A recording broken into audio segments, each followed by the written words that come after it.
At my divorce hearing, the judge started laughing. Not a polite little chuckle, but a real laugh that bounced off the wood panels and made everyone freeze. Daniel's lawyer had just finished calling me a cashier, with no real contribution. His voice smooth, his suit sharper than any knife I'd ever held.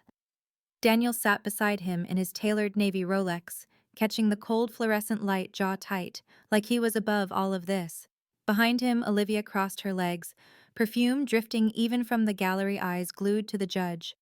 And in Judge Collins's hands was my life in a single manila envelope. The bank statements, the loan, the email. But what they didn't know was, before I go any further, tell me where you're watching from. And hit like and subscribe if you've ever been betrayed by someone you trusted. Stories like this aren't just stories, they're warnings. And believe me, what happened after the judge laughed is something most people never see coming. I didn't come from a family where dreams were nurtured. In our house, dreams were luxuries like name-brand cereal or a working air conditioner. Mom pulled night shifts as a nurse, always smelling faintly of antiseptic and burnt coffee. Dad worked odd jobs whenever they came drifting in and out of employment like weather. Money decided everything. When it was good, we breathed. When it wasn't, which was most of the time, we learned to disappear quietly. One night, when I was 12, Mom brought home fried chicken. A treat. She gave my little brother the biggest pieces and handed me a wing with a smile that said, "I'm sorry, sweetheart, maybe next time." I didn't complain. Kids like me learned early that gratitude took up less space than disappointment. I told myself it didn't matter. But even now, I can still feel that hunger, sharp and invisible. The kind that teaches you to settle, to take the smaller piece, to stay quiet so nobody feels burdened. By high school, I'd mastered quiet. Part of it came from watching my mom's first marriage fall apart. My stepfather once told her flat out she wasn't useful enough. He walked out 2 weeks later. That sentence etched itself into me with a burning edge. If you're not useful, you're disposable. So I became useful. I took my first job bagging groceries at 16. Minimum wage felt like treasure, especially when Mom cried the first time I handed her part of my paycheck. I didn't know it then, but that feeling, making life easier for someone else, would become both my greatest strength and my deepest flaw. I met Daniel Hayes when I was a sophomore in college. It was raining that day, the kind of steady downpour that soaked your socks before you reached the building. He sat behind me in media ethics, tapping his pen, dark hair damp from the storm. He dropped that same pen, it rolled under my seat, and when he apologized, I noticed how earnest his eyes were. Hurt, hopeful, tired. A boy trying to outrun his past. We talked, and before long, we were spending evenings on the campus lawn, drinking cheap vending machine hot chocolates while he told me about his dream of becoming a surgeon. Not a vague hope, a burning purpose. He'd been studying anatomy since he was 8, he said. One day he wanted to save lives. The problem was money. Medical school cost more than his entire family had ever made. His loans barely scratched the surface. He'd say things like, "I just need a chance, Em. One real chance." And I understood that hunger too well. We married at a courthouse the summer I turned 20. No white dress, no aisle, no vows anyone would remember. Just Lauren on my side, Daniel's cousin Mike on his, and 2 mismatched rings. Daniel held my hands and whispered, "I'll make this worth it someday." I believed him, blindly. Our first apartment was the size of 2 parking spaces, peeling walls, a heater that wheezed all night, a kitchen where 2 people couldn't stand without bumping hips. But I loved it because it was ours. It felt like a beginning. 2 months later, that beginning cracked. Daniel sat at our chipped kitchen table, surrounded by tuition bills that might as well have been death sentences. His hands shook and his voice was barely a whisper. "Emily, if I can't pay this, I lose my spot. They won't hold it." I stared at the numbers, at the panic in his eyes, at the life he wanted so badly it hurt. I heard my mother's warning in the back of my mind, "Don't give up school for a man," but I pushed it down like I had pushed down so many things before. "What if I take time off?" I said. "Just until we get stable." Daniel blinked. No, I can work full-time. Maybe pick up extra shifts, just until you get through the hardest part." He didn't agree. Not at first. He said it wasn't fair, that he didn't want me sacrificing everything. But when his professor called him the next day and said students who paused their programs rarely returned, Something in Daniel changed. Not a word, just a quiet acceptance that felt like surrender. I withdrew from school the following week. My first full-time job was at Value Mart. 7-hour shifts on my feet scanning groceries with a smile that never reached my eyes. Then came the diner Rudy's, where the smell of grease became my shadow. Then the cleaning job at night, scrubbing offices for people who'd never know my name. My hands cracked from bleach, my feet blistered, my body forgot what rest felt like. But Daniel thrived, top of his class. Professors praised him. Nurses complimented his bedside manner. He'd come home hugging me with gratitude, kissing my forehead, whispering, "I'll pay you back 1,000,000 times, M." Back then, I believed him. One night, after a triple shift, I collapsed on the couch still in my diner uniform. Daniel found me there, took off my shoes, and massaged my swollen feet. "You're saving me," he whispered. That moment felt like a promise. I didn't know it then, but it was also the last time he ever touched me with tenderness. Slowly, the distance began. His classmates came from families with money, women in tailored dresses, men who talked about internships in Europe. When I showed up at an event in my navy dress, I felt their eyes scanning me like I was mismatched furniture. Daniel introduced me with a tight smile like he wanted to hide me behind him. "This is Emily," he said. "Not my wife, just Emily." That night he drove home in silence, gripping the steering wheel. "You could dress up more," he said. I laughed softly. "This is my nicest dress." He didn't answer. The version of him I married began fading after that, and the version that replaced him was someone I didn't recognize. I didn't realize how fast Daniel was changing until the little things stopped happening, things I hadn't even noticed were holding us together. He stopped leaving post-it notes on the fridge. He stopped waiting up for me after late shifts. He stopped asking about my day as if my world was too small to matter anymore. But the first real crack showed up the night he invited me to a medical school mixer. I wore my navy dress, the only dress I owned that didn't come from a discount bin. I ironed it carefully, curled my hair with Lauren's old curling wand, and told myself I belonged. I walked in beside Daniel, trying to match his stride. The ballroom glowed with warm golden lights. Jazz floated through the air, smooth and expensive. Women in silk dresses turned their heads when I walked by. Their eyes flicked from my dress to my shoes, then slid away politely, like they'd just smelled something faintly burnt. Daniel didn't notice. Or maybe he did, and didn't want to. Halfway through the night, a man in a velvet blazer snapped his fingers at me. "Miss, can we get more champagne over here?" For a moment, I felt weightless, like someone had hit the pause button on my entire life. I opened my mouth to correct him, but Daniel spoke first. "Let's just move along," he muttered, grabbing my elbow. He didn't correct the man. He didn't defend me. He didn't say, "She's my wife." And somehow that silence felt louder than the music. After that night, he stopped inviting me altogether. "It's mostly academic," he said. "You'd be bored." But I knew better. He was embarrassed. By his 4th year in med school, he had fully stepped into the world he'd always wanted, one polished by money and people who never had to work a double shift to pay rent. I, meanwhile, was working more hours than I slept. I wore out 2 pairs of shoes in one semester. Sometimes I'd collapse on the bus ride home and wake up only when the driver shook my shoulder gently and said, "End of the line, sweetheart." Still, I believed in him, believed in us, believed the promise he whispered the night he massaged my tired feet. But belief doesn't save you from being left behind. The next turning point came at Daniel's match day celebration, the day he discovered he'd earned a residency at Riverside Memorial Hospital. Everyone was ecstatic. Champagne, photos, toasts. I wore my navy dress again because it was all I had. That's when I met Olivia Grant for the first time. She wasn't Daniel's girlfriend yet, not officially, but she hovered near him like she already owned the air around him. Her presence was sharp, controlled. She shook my hand without really looking at me, and her tone was brisk. "You must be Emily. Daniel speaks highly of your support." It wasn't an insult, but it wasn't a compliment either. I'd never felt so defined by one word before. Support. Not partner, not wife, not equal, just support. After Daniel started residency, things got even harder. He was exhausted all the time, but a different kind of exhausted from mine. His was the exhaustion of ambition. Mine was survival. He upgraded everything: haircuts, cologne suits, car. He talked about presenting himself like a surgeon looking the part. You should consider doing something with your hair, he told me once, just to look more polished. I stared at him. I barely have time to shower. He didn't meet my eyes. I'm just saying. Presentation matters. Not long after, he began going to dinners with colleagues. Networking, he called it. Part of the job. I wasn't invited.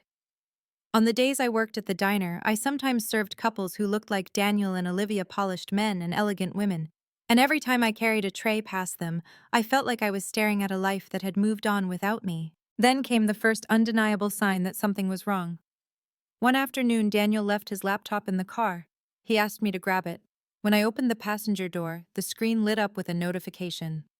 Olivia Grant. We need to finalize the investment paperwork soon. The board keeps asking about your marital status. My blood ran cold. When Daniel saw me holding the laptop, he yanked it from my hands like it was burning him. Don't snoop through my things. It popped up, I whispered. Daniel, what paperwork? It's business, he snapped. Stop making everything about insecurity.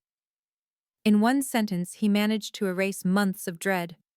2 weeks later, he presented a post-nup agreement. Cold clinical slipped across the kitchen table like a bill. For clarity, he said. My colleagues recommend it. I stared at the lines detailing exactly what he thought I deserved, next to nothing. I whispered. After everything I gave up? This is clarity. His expression didn't change. You chose to help me, Emily. I didn't force you. That night, something inside me finally cracked, not loud, not dramatic, just a quiet shattering. But nothing compared to the night of our 8th anniversary.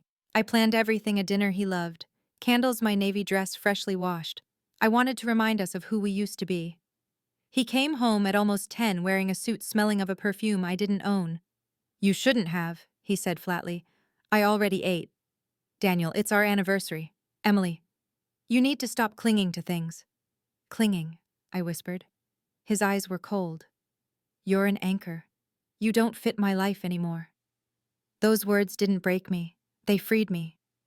Because that was the night I finally saw the truth. The man I had built my life around had been chiseling his way out long before he ever said the words out loud. The morning after our anniversary collapsed, the sunlight felt wrong inside our apartment, too bright, too honest. It illuminated everything Daniel had stopped seeing: the tired pile of uniforms on the chair, the cheap candles I'd bought with diner tips, the untouched dinner I cooked now shriveled on the stove. I stood in that kitchen, feeling like a ghost in my own life. Daniel didn't come home that night, or the next one. He texted me once. Staying late. Don't wait up. No apology, no explanation. I didn't ask for one. Instead, I went to work.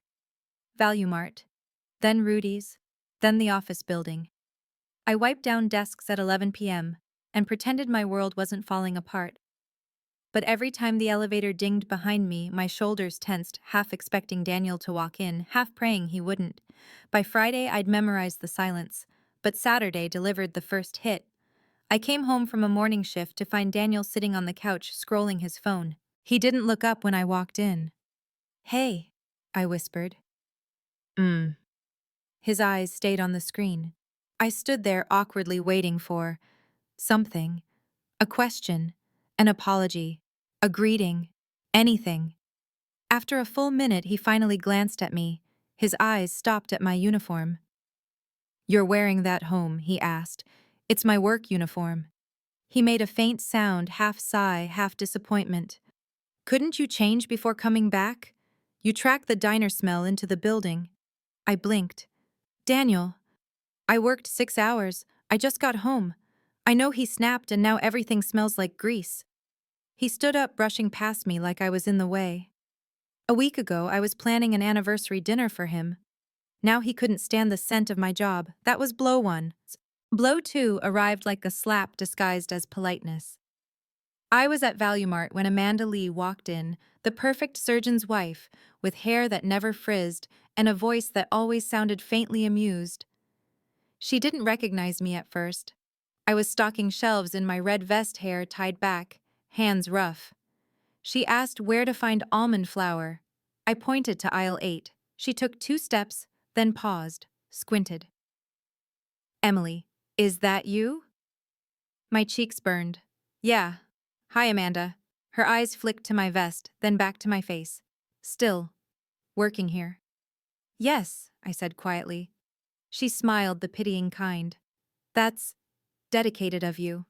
Dedicated. Not hardworking. Not resilient. Just dedicated like I was a pet who kept fetching the ball no matter how many times it was thrown. Then she added, Daniel must be grateful. I almost laughed. If only she knew. Later that evening, I told Daniel I ran into Amanda.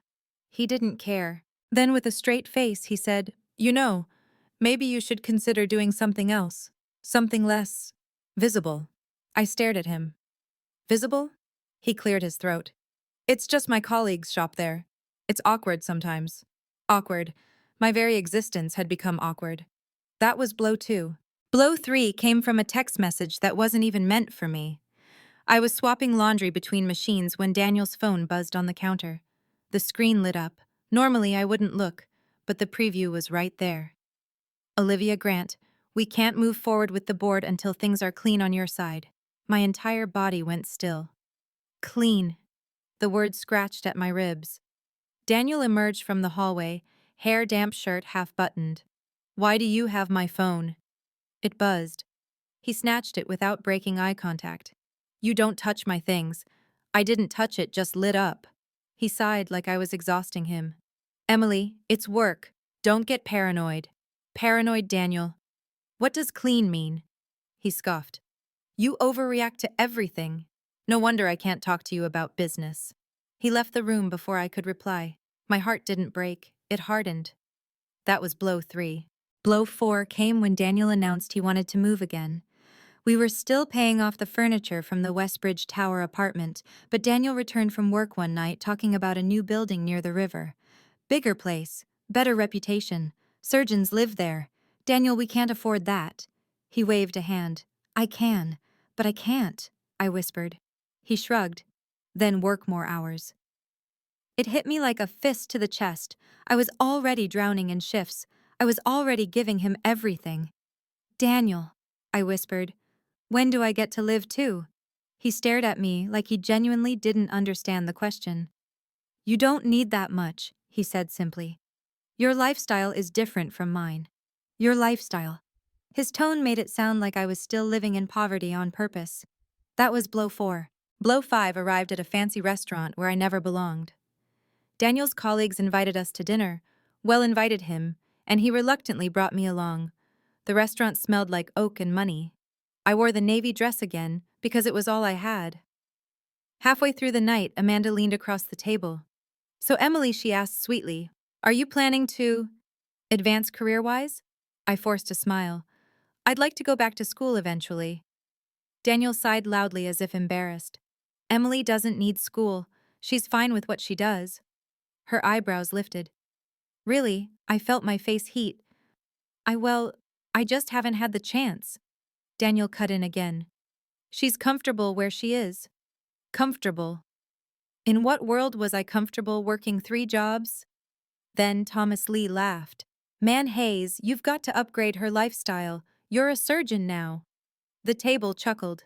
Daniel didn't laugh. He didn't defend me. He just stared at his plate. I excused myself to the restroom. But when I returned, Olivia was sitting in my chair. Not next to it. Not near it. In it. Daniel didn't tell her to move. That was blow 5. Blow 6 hit on a night that should have been peaceful. I came home from the diner close to midnight. Daniel was on the couch with a stack of papers. He didn't look up. Emily. He said, I need you to sign something. I froze. Sign what? He slid a document across the table. A post-enup agreement. Clear, cold, surgical. It outlined everything I wouldn't get if we separated. I felt the room tilt. Daniel? What is this? He kept his voice even. Standard. Just makes things easier if anything happens. If what happens? He shrugged. People change, I whispered. Is this why you've been distant? No, he said. You've been difficult. This is practical. Practical. The words sliced through me like ice. Daniel, I whispered. I stood by you through everything. I gave up college. I worked myself sick. And he looked bored. Those were your choices. Those 4 words, those were your choices, ripped the ground out from under me. That was blow 6. But blow 7. That was the one that ended us long before the divorce papers arrived. It happened 3 months later. I came home early from Rudy's because Lauren texted she'd left something at my place. The lights were on. Daniel was pacing in the living room, phone pressed to his ear. "I'm handling it," he said sharply. "She'll sign. She always does what she's told." My stomach dropped. Olivia's voice crackled faintly through the speaker. Daniel rubbed his forehead. "I know. I'm working on it. She's inconvenient right now." Inconvenient. I stepped into the doorway. "Daniel," he spun, his face drained of color. "I wasn't expecting you home," he muttered. "Clearly." He opened his mouth, closed it. "Emily, it's complicated." I looked him dead in the eye. "Are you leaving me?" Silence. A silence so heavy it pressed on my ribs. "Just say it," I whispered. "If you don't love me anymore, say it." He exhaled. "I don't." My knees wobbled, but I didn't fall. Then he added almost casually, "And honestly, I'm embarrassed being seen with you." Something inside me didn't shatter.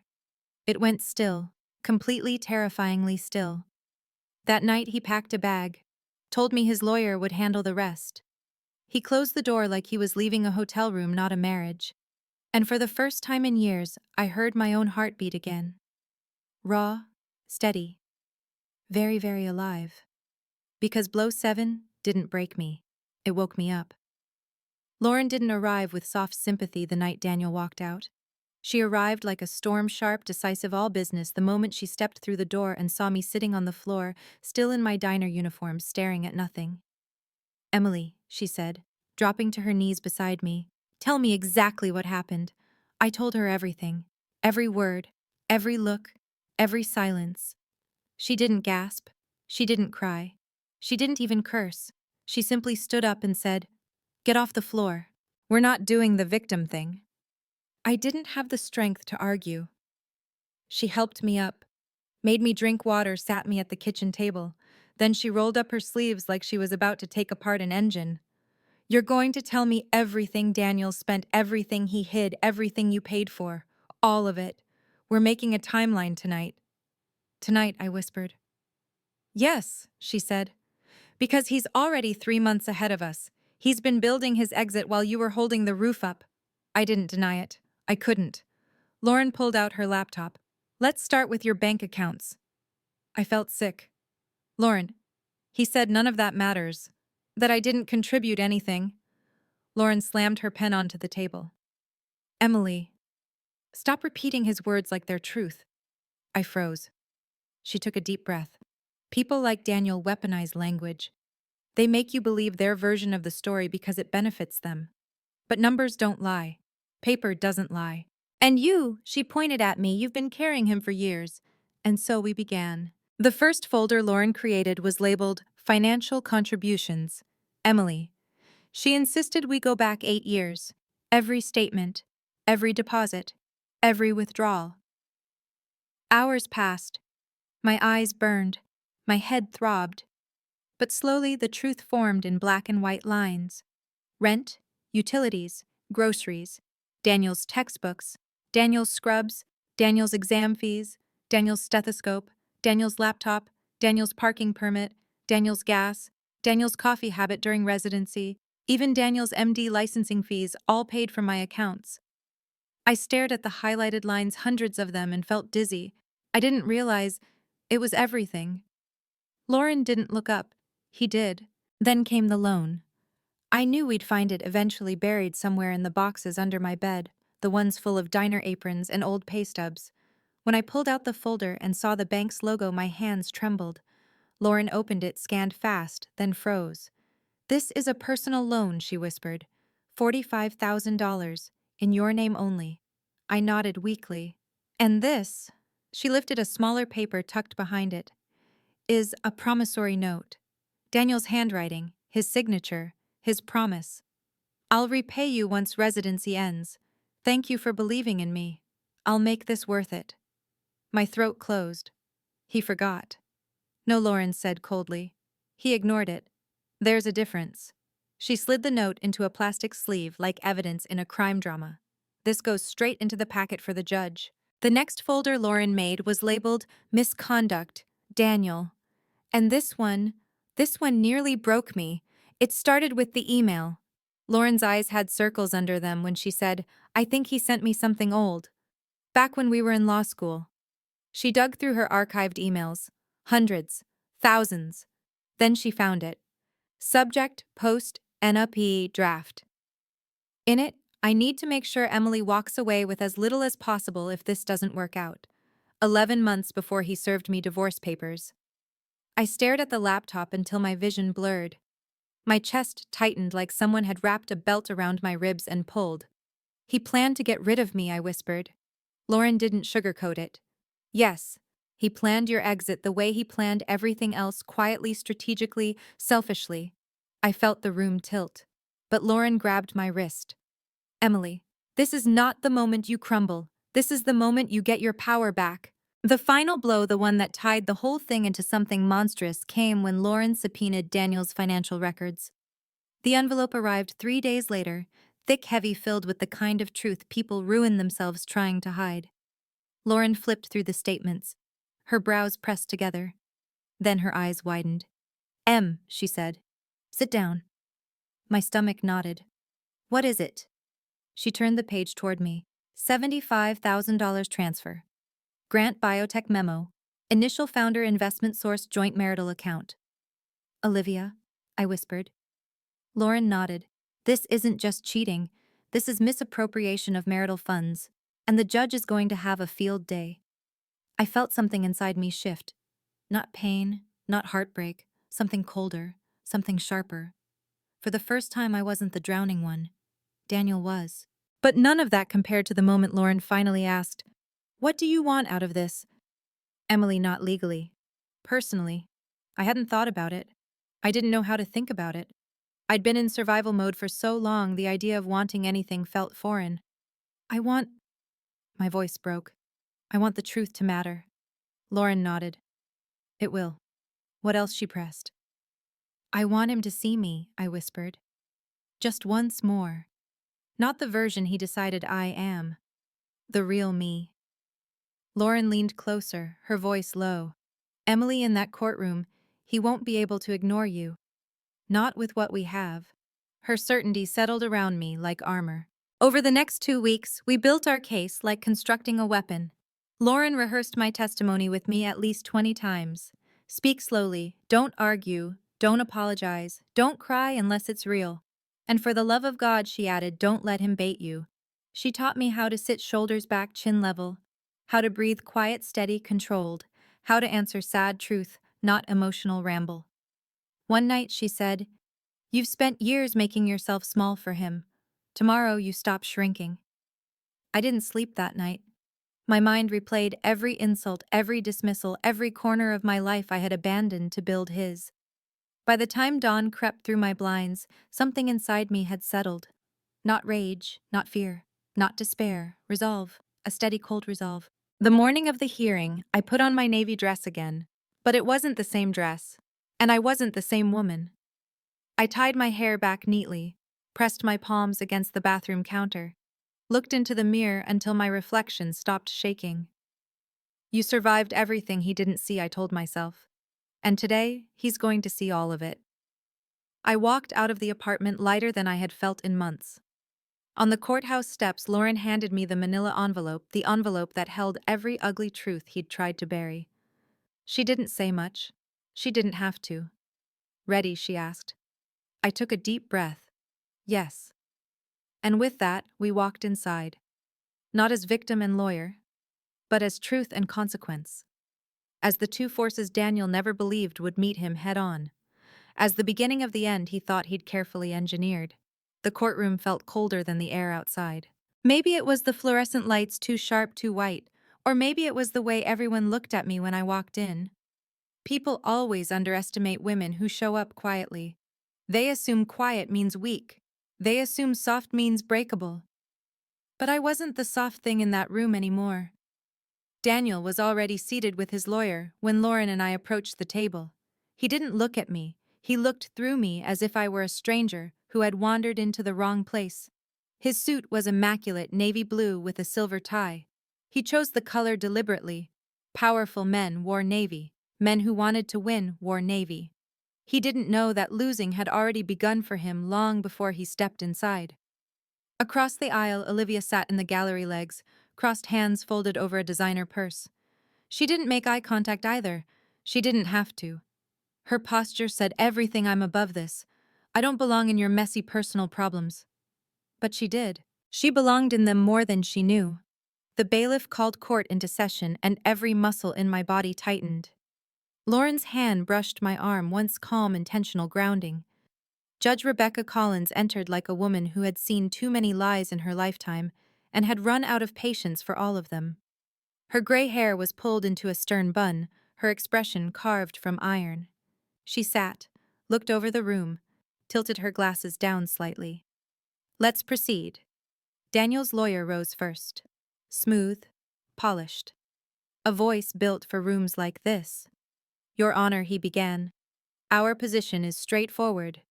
Mrs. Carter, formerly Mrs. Hayes, made minimal economic contributions during the marriage. She held low-wage jobs, none of which provided meaningful financial support for Dr. Hayes's education or career. The words stung, but not the way they once would have. They didn't pierce me anymore. They ricocheted. Lauren didn't even flinch. The lawyer continued, Dr. Hayes has generously offered alimony of $1,000 per month for 2 years. Judge Collins raised an eyebrow. Just one. But it was enough to make the lawyer adjust his tie. Generously, she repeated. Yes, Your Honor. Given that Mrs. Carter has no degree, no real job prospects. I felt the audience shift. Whisper. The room smelled faintly of old wood winter coats and anticipation.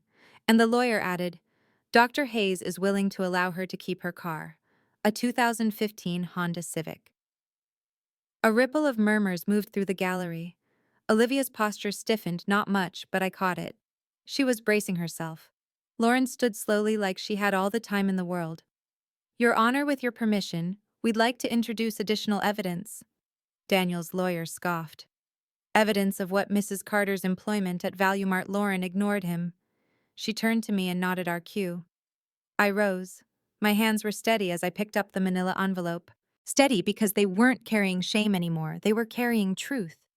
My heels clicked across the courtroom floor in sharp, precise beats.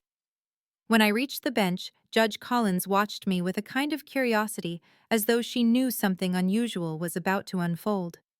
I handed her the envelope. She opened it. And the world changed. It happened slowly at first. She skimmed the first page, my full financial records for 6 years. Her lips tightened. Then she turned the page, Daniel's tuition loan delays, receipts for textbooks, all paid by me. Her eyebrows rose. Then she reached the promissory note. Daniel's handwriting. Daniel's signature. Daniel's promise to repay the $45,000 loan I took in my name only. Judge Collins's face shifted, not dramatically, just enough to signal a seismic shift beneath the surface. She flipped to the next page, and the email stared back at her. Subject: Post and Up Draft. From Daniel Hayes to Lauren Reed. I need to make sure Emily walks away with as little as possible if this doesn't work out. The judge inhaled sharply through her nose, a sound of genuine disbelief. Then it happened. She laughed. Not a gentle laugh. Not a polite courtroom laugh. A full, uncontrollable burst. It echoed through the room like glass breaking. Daniel's lawyer's mouth hung open. Daniel's face turned white. Olivia sat up straighter, her foot tapping one fast beat, then another. Someone in the back actually gasped out loud. Judge Collins pressed a hand against her mouth, shoulders shaking, struggling to gather herself. Oh my, she managed, wiping at her eyes. In 20 years, I have never seen such blatant contradiction between testimony and evidence. Daniel half stood. Your Honor, if I may? No, she said sharply. You may not. He froze, half bent, looking ridiculous. Sit down, Dr. Hayes. He sat. Lauren stepped forward. Your Honor, there's more. Of course there was. She handed over the final document, the one that would detonate anything left standing. A bank statement, a $75,000 transfer, from our joint marital account. To Grant Biotech. Memo initial founder investment. Judge Collins went still. The courtroom went silent. She turned her gaze to Olivia. Miss Grant, she said, you may want to uncross your legs. This concerns you as well. Olivia stiffened, cheeks flushing under the makeup. Daniel's lawyer tried again. Your Honor, this is being taken out of context. Are you suggesting the judge snapped that a $75,000 transfer made 3 months before he filed for divorce, sent to a woman he was photographed with at multiple hospital events with a memo that screams, covert investment, shouldn't concern this court? Silence. Judge Collins exhaled slowly. Her voice dropped to a controlled, lethal calm. Mrs. Carter, please approach. My legs carried me forward, but I felt weightless, like I was stepping through a doorway I'd spent years clawing toward. She softened just a fraction. Emily, she said quietly, tell me in your own words what happened during the course of this marriage. I didn't look at Daniel. I didn't need to. I looked at her, at the judge who had laughed at his lies. I supported him, I said simply, completely. I gave up my degree. I worked 3 jobs. I paid for everything, rent, bills, groceries. And when he needed tuition money, I took out a $45,000 loan in my name. He promised to repay it. He never did. When he became successful, I became embarrassing to him. My voice didn't shake, not once. He said I was an anchor, that I was holding him back, and then he left. A silence stretched across the courtroom, thick and electric. Judge Collins nodded. Thank you, Emily. She turned to Daniel. Hayes, she said before I rule, is there anything you would like to say? Daniel stood slowly. Too slowly. The way a man stands who believes charm might save him. Your Honor, he began. Emily is emotional. Stop, the judge cut in. She's telling the truth, and the truth is not emotional, it is factual. He swallowed hard. She reached for her gavel but didn't strike. Not yet. Instead, she looked directly at him, cold, unblinking. You married a woman who gave you everything. Not some things. Everything. Her time, her money, her youth, her body, her health, her dreams. And when you no longer needed her, you discarded her like waste. Daniel's jaw clenched. That is not what... It is exactly what happened, she said. And worst of all, you attempted to rewrite reality to protect your assets and your ego. She lifted the promissory note. This alone destroys your entire argument. But combined with the email and the $75,000 transfer, your credibility is non-existent. Another pause. A long, devastating one. Therefore, she said, voice strong, clear, final, my ruling is as follows. The courtroom held its breath. Dr. Hayes will repay the $45,000 loan plus accumulated interest totaling $63,000. Daniel inhaled sharply.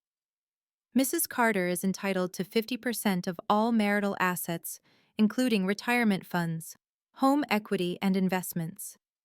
Someone in the gallery whispered, Holy, furthermore, Judge Collins continued, due to Mrs. Carter's sacrifice of her education and earning potential, she is awarded compensatory spousal support of $4,000 per month for 6 years. Daniel jolted. 6 years? That's silence, she said, raising the gavel. And finally, the $75,000 transferred to Ms. Grant's company must be returned to the marital estate and divided accordingly. Olivia's face drained of color. Completely. Judge Collins tapped her gavel once sharply like the crack of thunder. Court is adjourned. The room erupted. Daniel shot to his feet. This is absurd. She's a cashier. She didn't. Lauren stepped between us like a shield. Don't finish that sentence. Judge Collins glared at him. Dr. Hayes, if you speak to your ex-wife like that again, I will hold you in contempt. Daniel looked at me, then really looked at me for the first time in years. Fear. That's what I saw. The fear of a man who finally understood that the woman he underestimated didn't just stand up, she won. When the courtroom doors closed behind us, the world outside felt strangely quiet, like someone had turned down the volume on life. Winter sunlight spilled across the concrete steps, sharp and white, and the cold air hit my lungs like a reset button. Lauren walked beside me, heels clicking with the confidence of someone who had just dismantled a man in front of a judge. She kept glancing over, waiting for the moment I'd break down or scream or do something dramatic. But I didn't. My heartbeat was steady, my hands were steady, even my breathing felt new. You good? She asked softly. I nodded. I'm free. The word didn't feel dramatic. It felt factual, like describing the color of the sky or the temperature of the air. Freedom wasn't loud. It was quiet.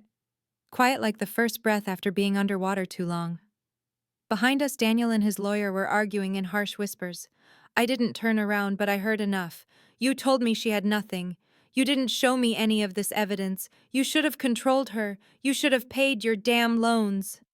Olivia stood apart from them, arms crossed tight against her chest. Her jaw twitched, her eyes cutting toward Daniel with a coldness sharp enough to bruise. You said this would be clean, she hissed. You said she'd walk away with nothing. Now I have to return $75,000. Do you understand what that does to my board? Daniel reached toward her like a drowning man grabbing at anything. Olivia, please. She stepped back. No. Figure it out yourself. I'm not sinking with you. And then she walked away, her heels hitting the pavement like a final verdict. Daniel called after her. She didn't look back. Lauren let out a low whistle. Well, that was satisfying. But I didn't feel satisfaction, not exactly, I just felt done. We left them there, the man I married, the woman he traded me for, both unraveling in real time. That night, I sat in my small living room, the one-bedroom apartment I'd rented after Daniel left. It wasn't fancy. The walls were a soft beige, the floor a little uneven. But it was mine, paid for with money. I earned keys, I held a lock he couldn't walk through anymore. I placed the manila envelope on the coffee table. Funny how something so small had held the power to flip an entire life. I didn't need it anymore, but I didn't throw it away. You don't burn history. You learn from it. I made tea, sat on the couch, and let the silence settle around me. Not the suffocating silence I'd lived in with Daniel, but a peaceful, grounded quiet. My phone buzzed. Mom. She picked up on the second ring. How'd it go? It's over, I said softly, a long breath on the other end. Relief, pride, maybe a little anger she'd been carrying for me. I knew you'd stand up for yourself someday, she whispered. I just didn't know when. I closed my eyes. I didn't know either. After we hung up, I opened my laptop. My class portal blinked with upcoming assignments. Business administration was never part of the dream I shared with Daniel, but it was mine, now mine alone. And strangely, it felt more empowering than any fantasy of being a surgeon's wife had ever been. I spent the next hour reading, highlighting, taking notes, not because I needed to prove anything to anyone, but because learning felt like reclaiming pieces of myself I had lost along the way. Around midnight, I stepped outside onto the apartment balcony. The city lights stretched out in soft clusters, glowing windows, passing cars, a distant siren. Life happening without permission. I breathed it all in. Then my phone vibrated again, an email notification. From Riverside Memorial Hospital. Operations Deputize. Subject interview. Confirmation and preliminary schedule. I blinked once. Twice. I opened it. We are pleased to confirm your interview for the Operations and Administration Internship Program. Your application demonstrated resilience, strong financial management, and exceptional commitment under pressure. We look forward to meeting you. I laughed quietly, genuinely. The kind of laugh that felt warm in my bones rather than sharp in my throat.